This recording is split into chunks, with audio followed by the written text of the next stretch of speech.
Yes guys, tingnan natin to, no. Bigyan ko kayo ng simple tricks, no, kung ayaw mag-power tong oscillator.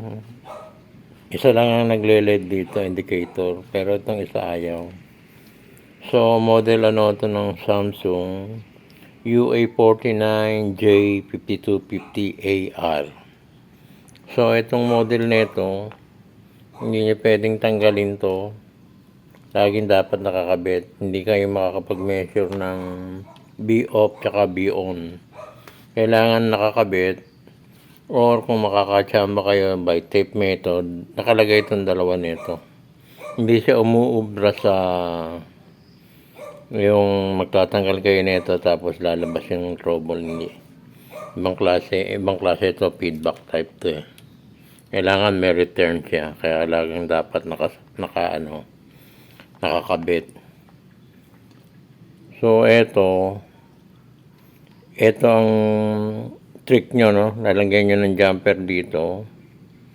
Itong from 3.3 to TRDY, itong red D nandito. So pag nilagay nyo yan, magdidingas na itong ano neto, magle-LED indicator na ito, mag-oscillate na, lalabas yung B on saka B off na voltahe. So titingnan natin, no. Ano natin, may measure natin. Teka, nandun pa yung pusa ko. So guys, no, i-power natin siya. Yan. Actually, nakalagay na yung ano niya na, ayan, nag-power na yung dalawa. Tingnan natin, pakita ko sa inyo yung pinakaboltahe ng B on B off, no. Ito na lang tayo sa ano. Ito 3.3 to, tingnan niya.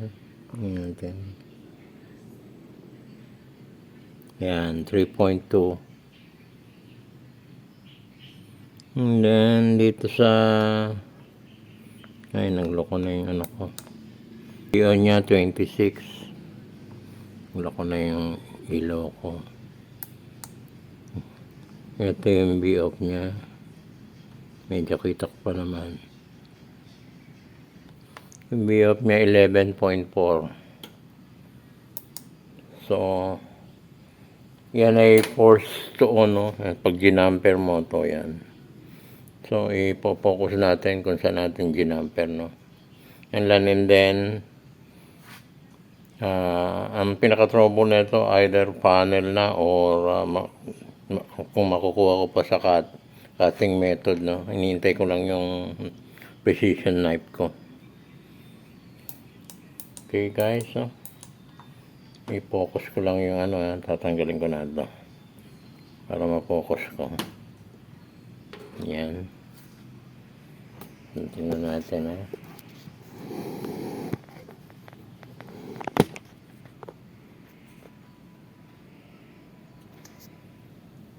Okay.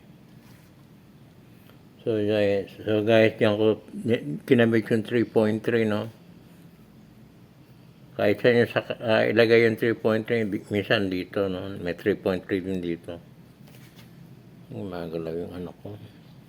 And then yung isa, layo natin ng konti. Ito yung isa sa ready, RDY. Kalagit na resistor to eh. Medyo malikot. Yan. Isa pa, tingnan natin kung makukuha sa ano. Yan guys, yung sa kalagit na dalawang resistor, nandiyan yung RDY, no. Okay guys, thank you.